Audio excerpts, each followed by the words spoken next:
steadily it rises. Public preference for Lincoln Continental as the symbol for today's luxury motoring. Hey, it's ODB, the Lincoln Addict, and wow, I have an awesome car to show you guys.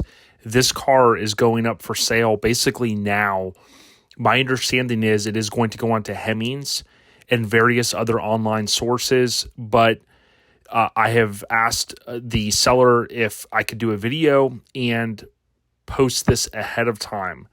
So I put together this presentation pretty quickly, and I want to go through it and get to the meat and potatoes. Now, oftentimes I'm asked, hey, I want to buy a convertible. I'm looking for this. I'm looking for that. And believe me, it's really hard. People are like, I want a black car with a this and with a that and with a this. Listen, there's not enough of these out there to start, being able to just like pick and choose. So oftentimes when these cars come up for sale, I tell you guys, you have to be ready to rock and roll. And although today technically is March 31st, this says March 2023, it's when the car is going up for sale, which is now. So I want to go through this high level, and I want to look at some detailed photos. This is a special car. It is nice. It's a 64 Lincoln Continental Convertible. It's basically a 3-owner car. We'll talk more about that. It's blue color. White seats, black dash, mostly original. I mean, I would say this is a very, very, very original car. I don't like to say 100% original because a lot of people will say that, and you can immediately start going, well, it doesn't have this, it doesn't have that. This is a mostly original car from what I can tell. The current owner purchased it in 2018 from an engineer who was the second owner who purchased it in 1979. So again, this is a very, very special car. The quick story of it is it was purchased by a doctor and his wife at a dealership in 64, right? So in 64, the car was purchased, and basically it came from Seattle, Washington, which it could have been a transfer because you're going to see it has an Oakland, California DSO, Destination Sales Office. They kept the car until trading it in, give or take, 10 years later in 74. The dealership kept it from 74 to 79, so the owner probably drove it as like a weekend car, but he or she, they basically displayed it there. They probably had it parked in the showroom. I don't know which dealer it was. I wish I did. Now in 79, so the dealership keeps it for 5 years, and someone comes along, a Honeywell engineer, Al and his wife Jean, they purchased it in 79 and they kept it until 2018. So again, first owner was a doctor. I don't really technically count, the dealership. I mean, technically they were an owner, but they traded in. Whether you want to look at the dealer as the second owner, I kind of look at Al and Jean as the second owner. And then they sold it in 2018 to the current owner. So basically 3, possibly 4 owner car, right? Al, the engineer, loved the complexity. He kept it in his own climate control garage for all those years. The current owners flew to Seattle back in 2018 and purchased the car. The current owners, if you think 2018 till now, give or take 5 years, they've driven the car. They drive it a little bit, but they've only put 1,200 miles on it. They've mostly used it like in parades and things like that, which is good. It's got some miles on it since they've owned it. It was shown at the American Graffiti Cruise. We'll see a photo of that in 2019, 2021. It's been covered. It's been garaged. Of course, it's a rust-free car. They can confidently say, and I can as well from what I've seen, this is a super nice car. Now, you guys know I like numbers, so again, I'm trying to kind of move through this a little quick to get to the meat and potatoes, which are the photos. But just want to remind you guys that the 64 Lincoln Continental, you basically have 2 models, right? You have the sedan and you have the convertible. And you guys know that I hit on these numbers. There were only 3,328 convertibles produced. You'll see there it was introduced September 63. Production started in August 63, right, to ramp up for that new model year. And that ran until July of 64, right?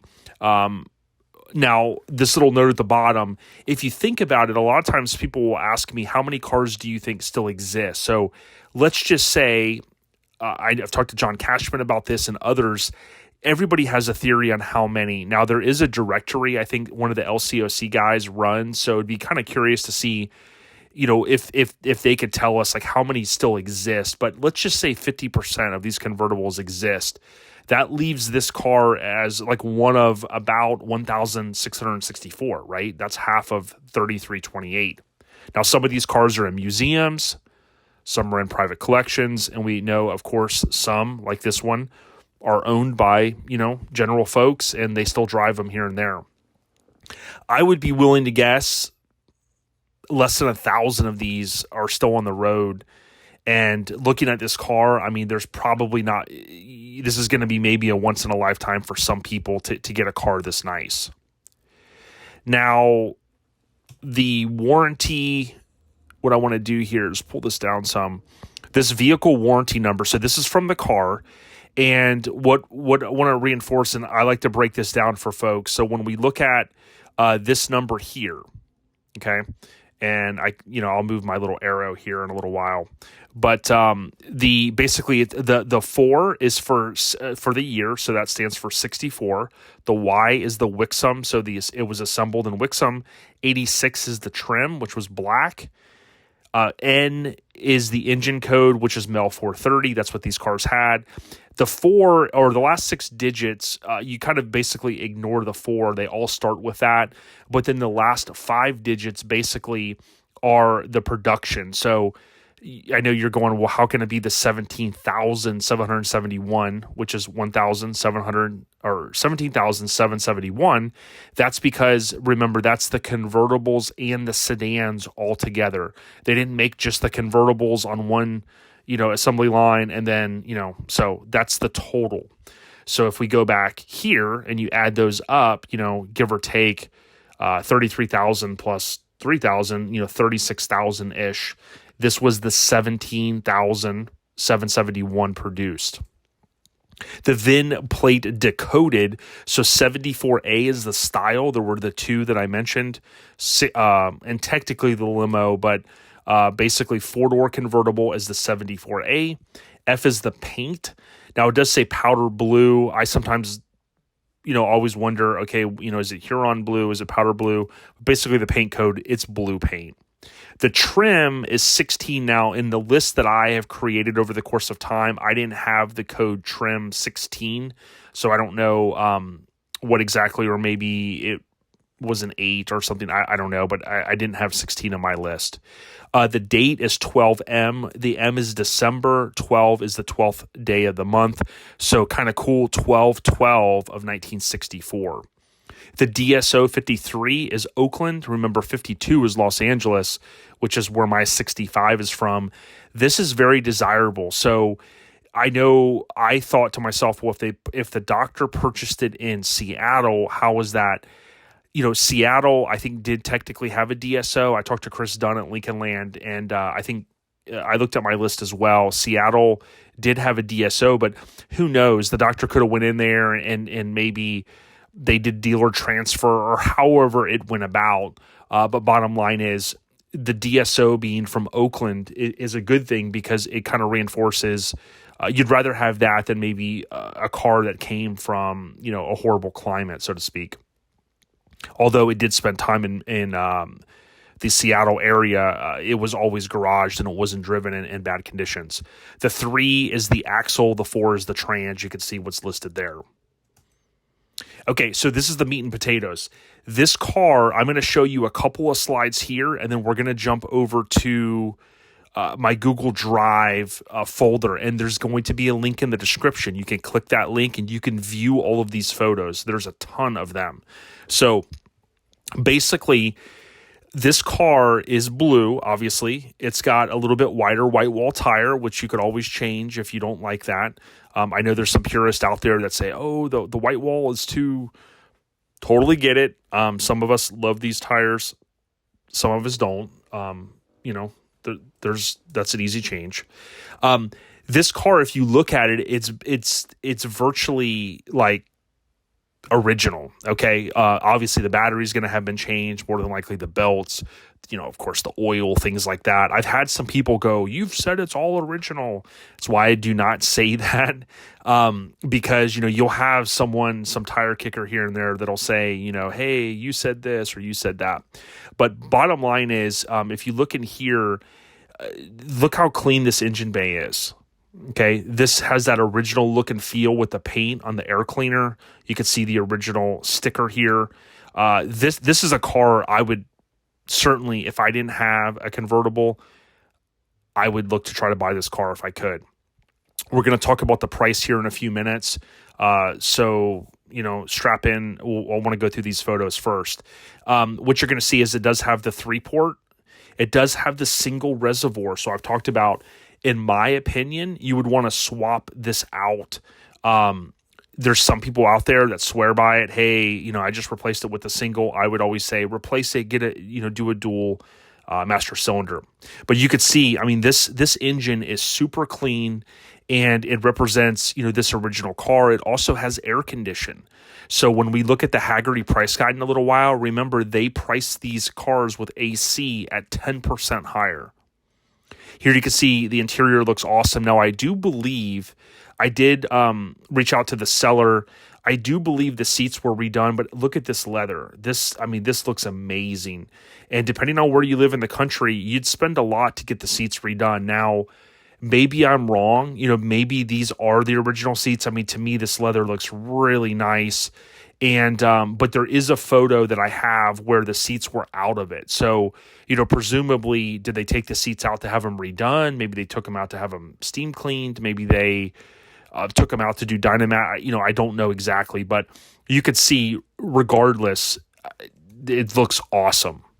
Under the deck lid, I always tell you guys to look here. This looks really, really, really nice. Now, what we don't know is, was this car resprayed over the course of time? Maybe it was, maybe it wasn't. If it was, it looks really, really good. It does look like someone went in here at some point and sealed this all up.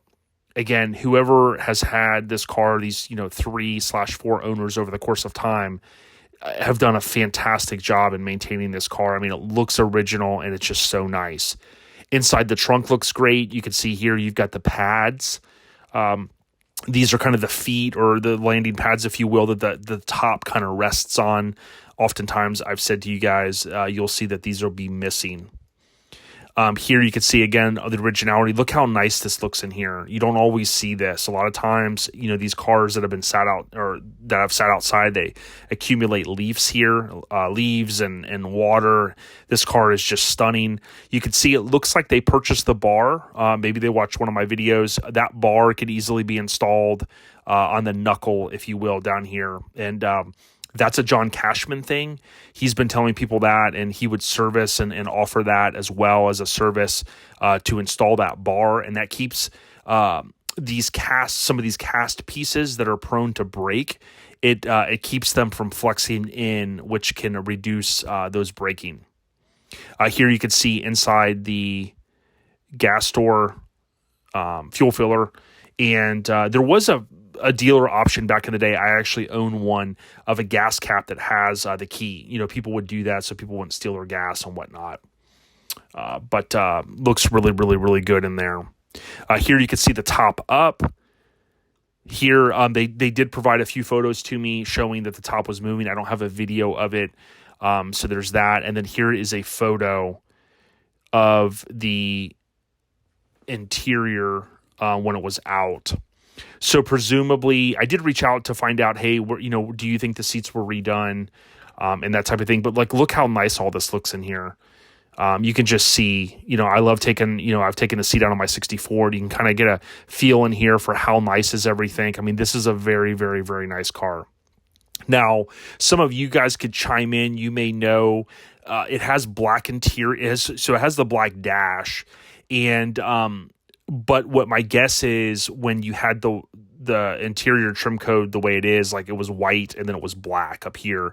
I know mine's like blue with a little bit of black, and that was to keep the, when the sun hits it, it would help, I guess, knock down reflections and things like that. They weren't going to have a white dash, basically. Something to kind of keep in mind. Now, what I want to do is I want to jump over here to some more photos and show you guys what we're looking at. So bear with me here as we go through. If you're a serious buyer, I'm telling you, this is a super nice car. What I'm going to do is go ahead and maximize. So that's the photo we've seen there. And they took some while this stuff was out, which is cool. You can see this is what John Cashman would take this out. This is where all, some of your relays are back here. You can see them bolted in. The top works really, really good. They said it's pretty much flawless, but look what you're getting with it too. Here's a picture. I don't know if these are extra hubcaps, but they've got the Jim Brewer. This is the thing that he sells. You've got your wiring diagram, some literature, the master parts thing. These go for $200 to $300 just for that. Here's a photo. You can see it in the parade right there. A bunch of extra parts and things like that, things that they've accumulated over the course of time. And again, I'm going to put a link to this in the description if you want to go through all these. There's where I got the VIN tag from. This car, again, is just really, really stunning. It's a nice car. And the price that I'm going to share with you guys in a minute, I'm not trying to hold you guys up, but I did want to show you how nice of a car this is. This is a car you're not often going to be able to find something that is a 1, 2, 3, in this case, less than 5 owner car. It does have the speed control for some of you guys that saw that. I'm going to go back here. You can see it has an original floor mat. Super, super nice. Now, there are additional photos I'm going to go to down here to show you underneath the car. I do always tell anybody, if you're looking to buy one of these cars, please, please, please check them out. You can see the gas pedal looks really, really good. Just a little bit of wear, nothing too crazy. If I remember correctly, in one of these photos, it has just under 100,000 miles. And if you think about the last 5 years, they didn't put but 1,200 on it. What that meant is the people that owned this car prior, so the first owner for 10 years, the next owner from 79 to 2018, he and she, they put 100,000 miles on it, over the course of time. That's a good number. I mean, these engines will last a very, very long time. So basically, you're getting a blue car, you're getting white interior, and you're getting everything works on this car. The top works great. From what I understand, the windows work, the vent windows work, all of that stuff works fantastic. You can just see how nice everything looks. Now, let me know what you guys think. Even if the seats were redone, I mean, you could just see from what I can tell, the leather just looks so soft and really, really nice. Okay, they did them. You usually won't see photos like this. This is pretty cool. They put the glove box photo kind of showing how clean all that is. This is your little fuse panel in here. This is your little light that will come on when this will sometimes stick here. That'll turn your glove box light on. You can see it has an AM radio. This is the map light up in here. For those that haven't seen, this is the speed control, kind of rare for 65 or 64. And certainly right there, you can see. Now, I did not ask her if that worked. I asked her if I could do a video and if I could highlight how nice a car this is. And she said, no problem. It's going to be listed in a couple weeks on Hemmings. You can see here how nice everything looks.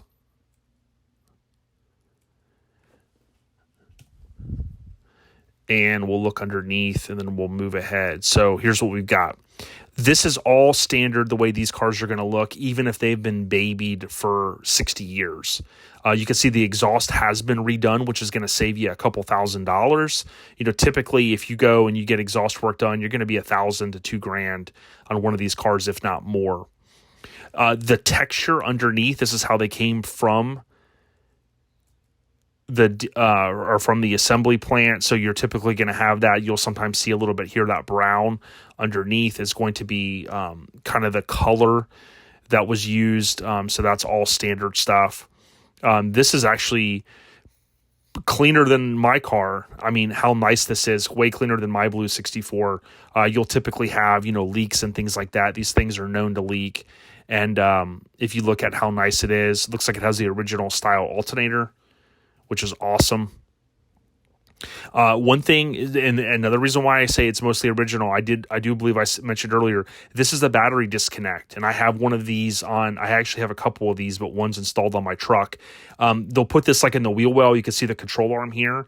That way you can reach your hand up on there and click this either way, on or off. And that's a nice little thing because again, these cars tend to have parasitic draw, typically from their rear auto drops, and it can cause the battery to die. So instead of having to pop the hood every single time and finagle with this and then pop the hood again and that type of thing, what they've done is they've just put the battery switch there. Okay, so let's go back to the presentation. Here's where we're at. The asking price on this car is $80,000. So I know some of you might be going, wow, that's a lot.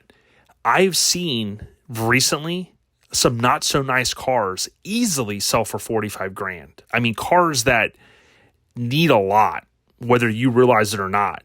I've seen some cars that aren't so nice easily go for 50 grand. Okay.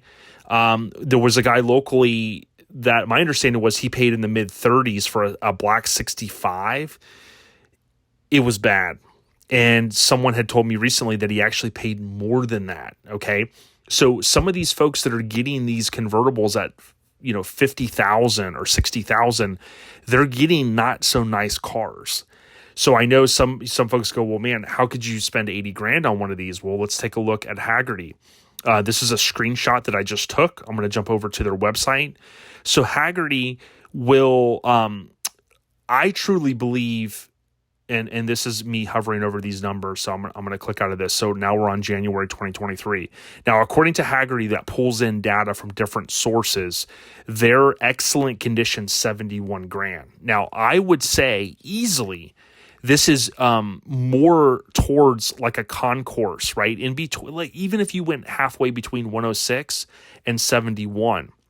Now, keep in mind, too, the AC cars are 10% more value. So, like, let's just say you had it right here at 71 grand and you go, okay, what's 10% of that? 7,100. You're getting close to your 80,000 mark. But again, I would say the barometer on this thing is more up on this side. Number one, you got a little bit of history with it. It's a low ownership. Again, I would argue 3 owners.